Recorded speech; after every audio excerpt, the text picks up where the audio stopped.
Welcome back, everybody, to the deep dive. Ready to dive into some grammar today. Always ready. So today we're looking at conditional sentences in English.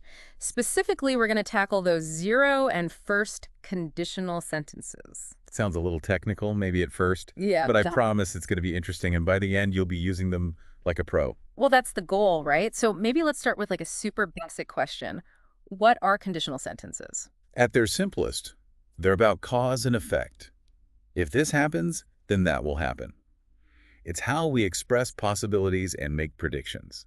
And they pop up everywhere, in conversations and emails, even in the news. Yeah, I mean, we use them all the time without even thinking about it. Right. And the more we understand them, the more effectively we can use them. Okay, so let's break them down. First up, zero conditional. What's the deal with this one? The zero conditional is all about facts, about universal truths, about those things that are always true, like scientific laws, for example. Okay, I see. So like, if you heat ice, it melts. Always. Exactly. No matter how many times you do it, the outcome is guaranteed. And that's what the zero conditional emphasizes, that certainty. So it's not just stating a fact, it's like emphasizing that this outcome, it's like inevitable. You got it. It's about that inevitability. Mm. And to do this, both parts of the sentence, that if clause and the main clause, use the simple present tense. Simple present, got it. So like, if you don't sleep, you feel tired. Right. Always true. Perfect example. You're highlighting that lack of sleep always results in feeling tired. It's a given. Okay, so that's zero conditional, super straightforward. But what about when we want to talk about things that could happen in the future but aren't guaranteed? That's where the first conditional comes in. It's our tool for exploring possibilities, for making predictions about what might happen. Oh, okay. So like, if I win the lottery, I'll buy a boat. Possible, but not exactly a sure thing. Exactly. It's a future possibility. And the structure reflects that. The if clause is still in the present tense, setting up that potential future situation. But the main clause uses will to show what might happen if that condition is met. So that will is key. It's like looking ahead, making a prediction. And here's where it gets interesting. We can swap will with other modal verbs like, say, can, might, or even should. Oh, I see. So instead of if I study hard, I will pass the exam, I could say if I study hard, I might pass. A little less certain. Exactly. It adds shades of meaning to those predictions. You're acknowledging other factors might be at play. This is cool. It's like we can fine-tune how certain we are about the future just with a little word swap. And that's the beauty of language. It's full of these subtle tools. Okay, so we've got these two types of conditionals. One for certainties, one for possibilities. Right. And both of them are super common in everyday English. But I bet people mix them up sometimes. It happens. So how do we keep them straight? How do we make sure we're using the right one? Well, it all comes down to understanding that key difference, the certainty versus the possibility. The zero conditional is about those timeless truths, the things that always hold true. Like scientific facts, right? Exactly. Well, the first conditional is all about specific situations, future possibilities, things that might happen but aren't guaranteed. Got it. So it's not just about the grammar, it's about the meaning we want to express. Absolutely. And with a little practice, you'll be using both of them flawlessly. And I'm sure we've got some practice coming up, right? Absolutely. So get ready to test your conditional skills. All right, so we've covered how these conditional sentences work, but, I gotta admit, I've definitely messed these up in the past. Oh, it happens to the best of us. These things can be tricky, yeah. So how can we, make sure we're using them right? Besides just listening to this amazing deep dive. Well, practice, practice, practice, right? Yeah, of course, of course. The source material actually mentions some really helpful practice activities. Oh, right. Like those exercises where you have to, decide if a sentence is zero conditional or first conditional. Exactly. It might seem simple, but it really helps train your brain to recognize those key differences.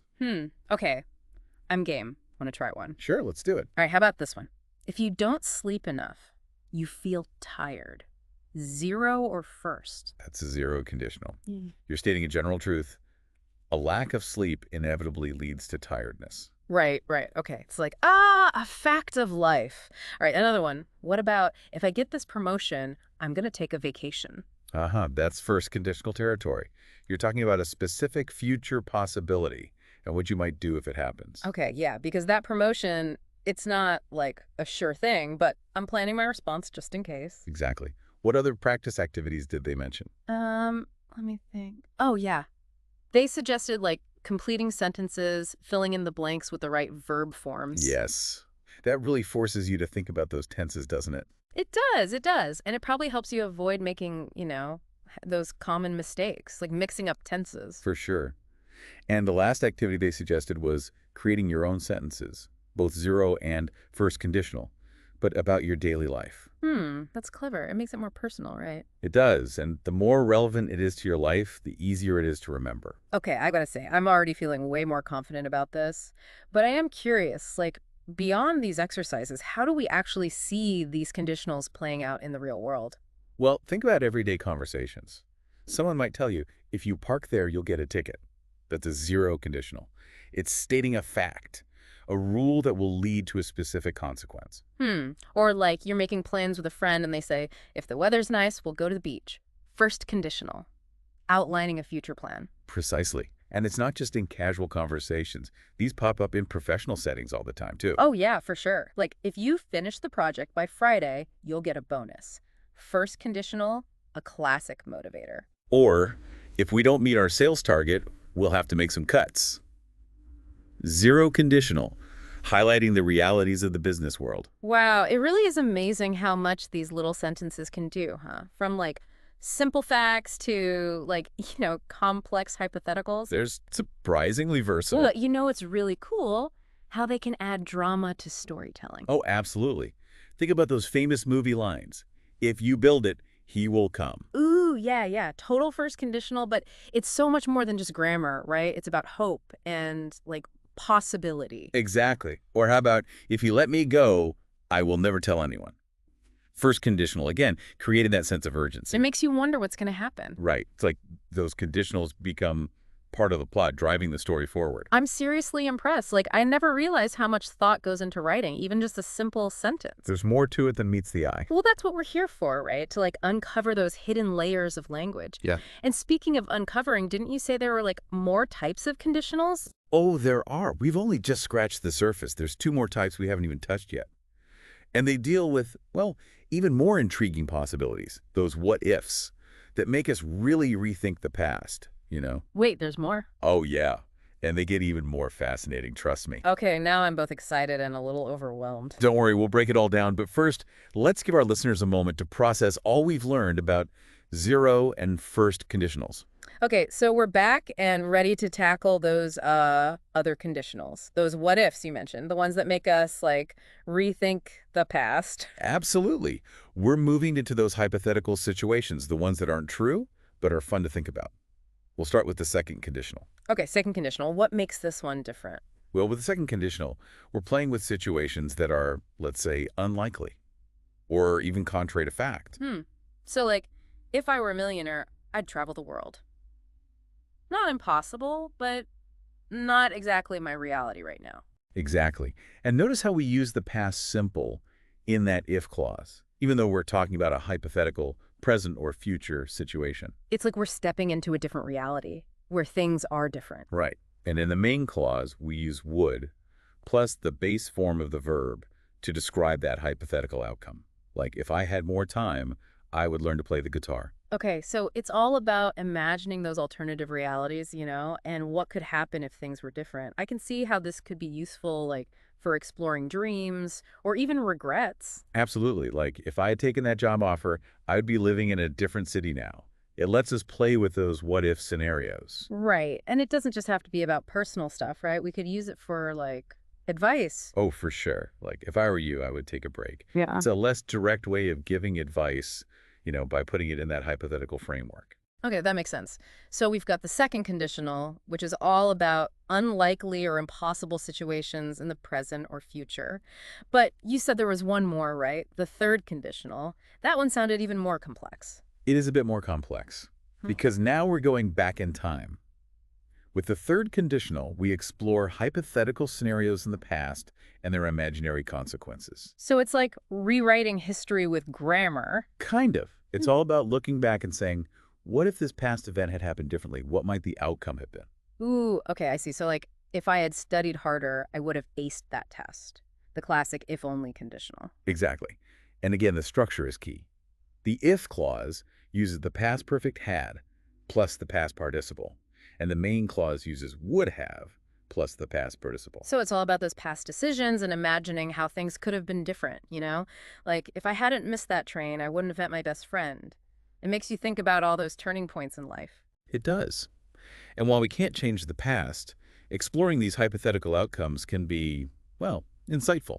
Maybe we can learn from those what-if moments. I like that.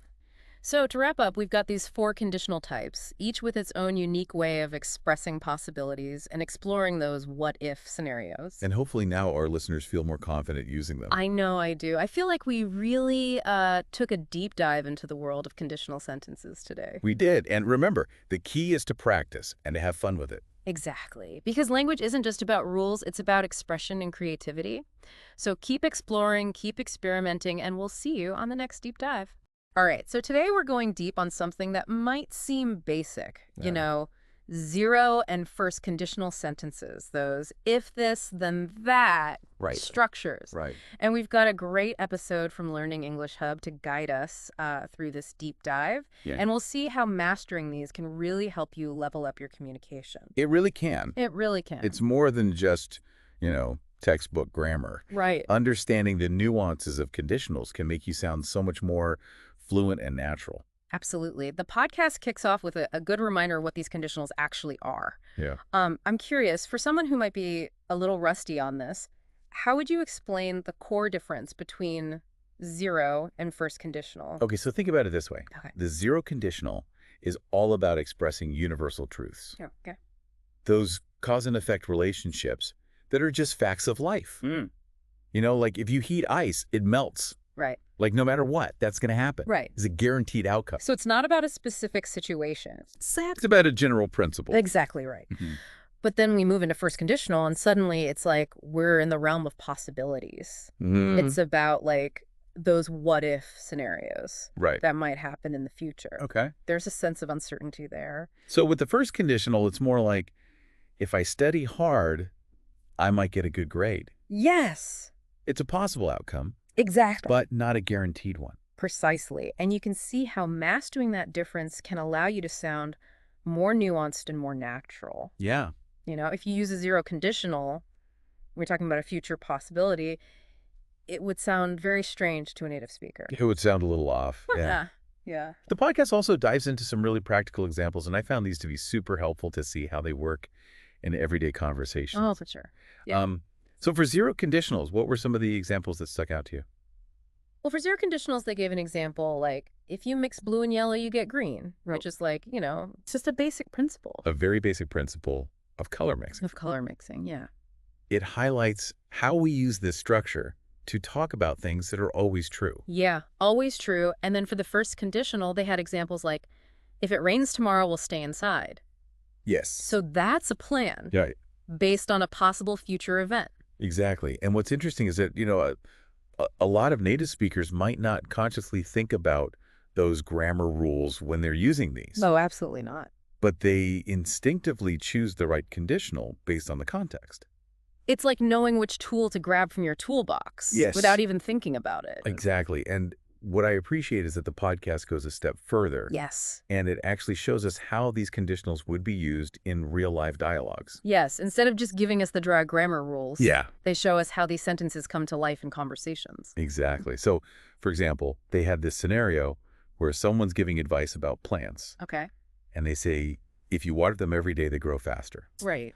Which is, a general tip. It's a general tip. Based on a truth about plant care. About plant care, yeah. And then for a first conditional scenario, they imagine someone's making plans. Yeah, okay. And they say, what will we do if it rains tomorrow? Right.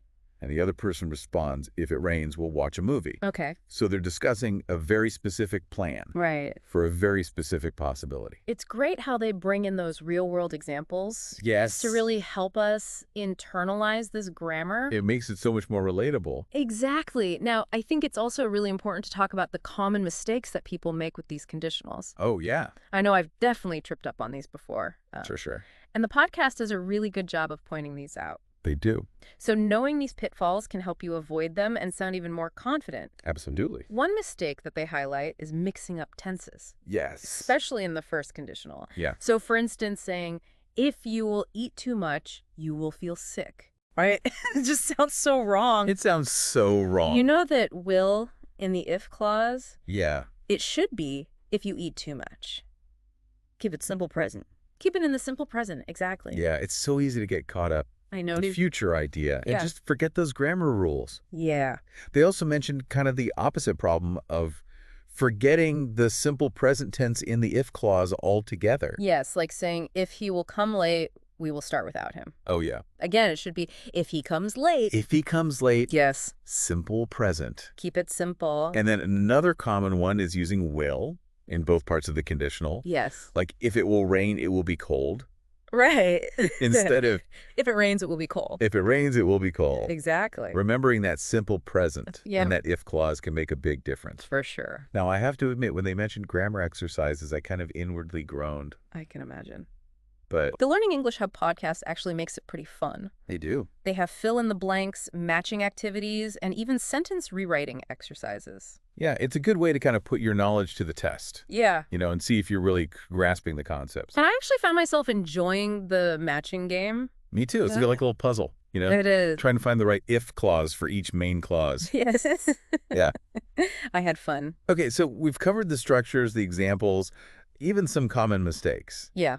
But I think the real aha moment comes when we see how these conditionals are used in real life beyond just those textbook examples. Absolutely. And the podcast gives a ton of different examples They do. across a lot of different areas, like the workplace, academics, even our personal lives. And this is where we see the power of these conditionals. Yes. It's not just about grammar. It's about being able to express yourself clearly Exactly. and effectively in any situation. In any context, yeah. So, for example, in the workplace, yeah. what was one of the examples they gave? Well, for the zero conditional they had, if employees are motivated, productivity increases. Okay. It's a simple statement, Very simple. but it expresses a fundamental truth It does. about work dynamics. Absolutely. And then what about for a first conditional example in the workplace? Okay, so for the first conditional they gave, if the project is completed on time, the client will be satisfied, Okay. which, highlights the potential consequences Yeah. of our actions in a professional setting. I mean, it's so fascinating how these simple if-then structures I know. can convey so much information. Yeah,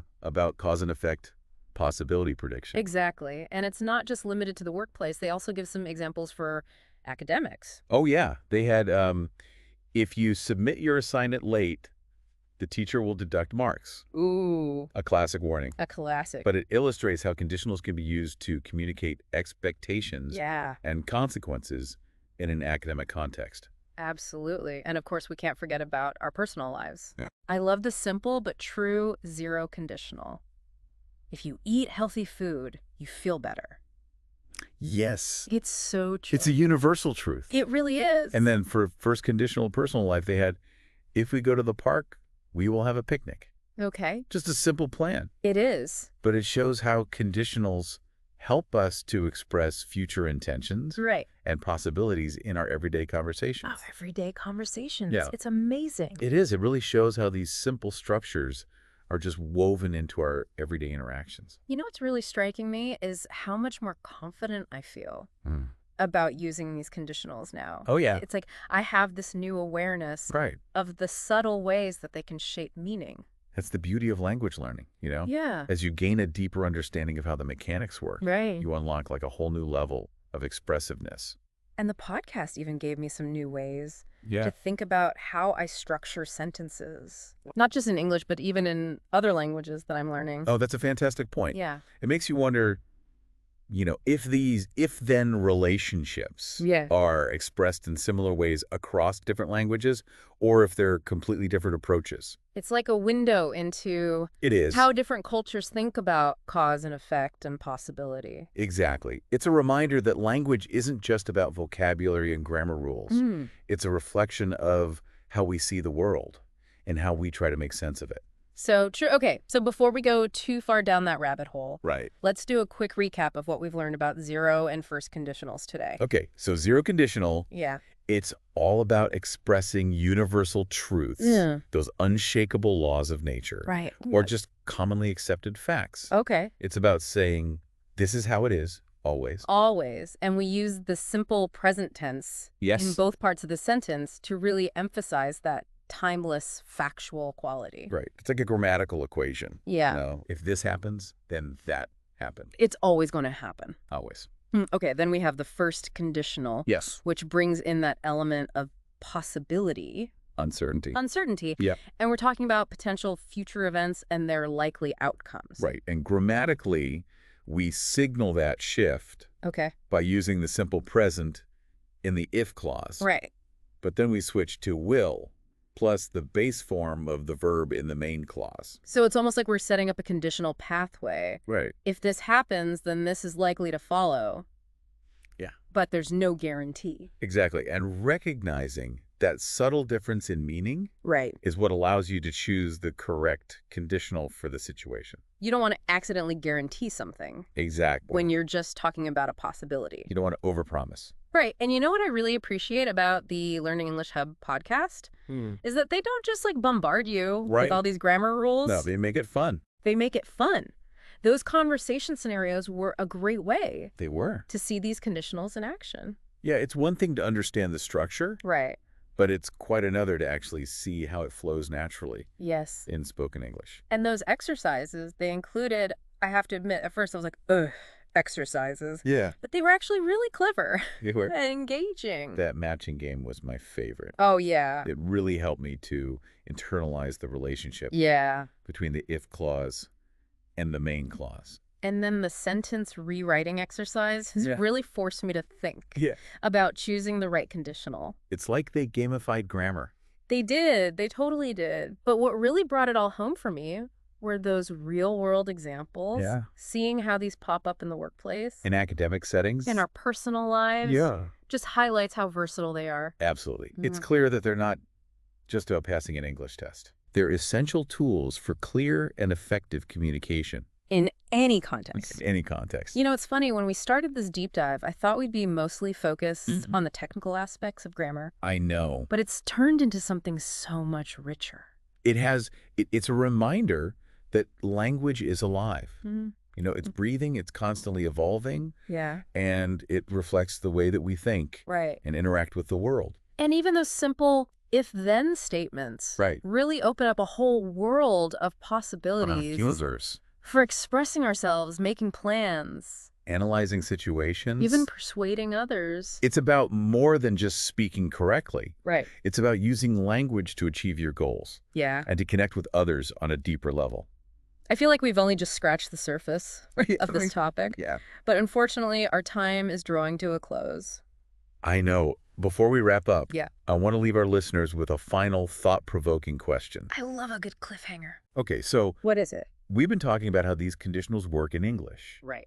but how do other languages Hmm. express these same if-then relationships? That's a great question. Do they use similar structures or they're completely different approaches? Yeah, that is a great question. And it makes you wonder, like, does the way a language structures these if-then statements actually influence how its speakers think about cause and effect? You know? It's a fascinating area to consider. Yeah. Linguists and cognitive scientists have actually looked into this idea, Really? whether the structure of a language can subtly shape the way its speakers perceive and interact with the world. So maybe our deep dive into zero and first conditionals wasn't just about English grammar after all. Yeah. Maybe it was like a glimpse into how we as humans try to make sense of the world, you know? Right. Like to predict what might happen, Right. understand the connections between actions and consequences. Absolutely. And maybe by exploring how other languages express those if-then relationships, Yeah. we can get a better understanding of just like the diversity of human thought, Right. the amazing power of language Yeah. to shape our understanding of reality. It's pretty mind-blowing when you think about it that way. It is. It's like these little if-then statements Right. are really these tiny keys that unlock a whole universe of possibilities. Well said. And as we wrap up our deep dive today, I want our listeners to feel empowered Ah, to not only use these conditionals correctly, right. but to also appreciate the subtle ways they can enhance our ability to communicate, Yeah. to connect, and to navigate the complexities of life. Absolutely. We've gone from like the nuts and bolts of grammar We have. to some pretty profound insights Yeah. about language and thought. It just goes to show that even the simple things can be so fascinating. I know. And for anyone listening who's like, I want to explore further, Yeah. Definitely check out the Learning English Hub podcast. We've got so many great Yeah, resources so many. on conditionals and all sorts of other aspects of English grammar. It's a fantastic resource. It is. So until next time, keep those if-then statements flowing. Yes. And never stop exploring never stop. the wonders of language. Happy learning, everyone.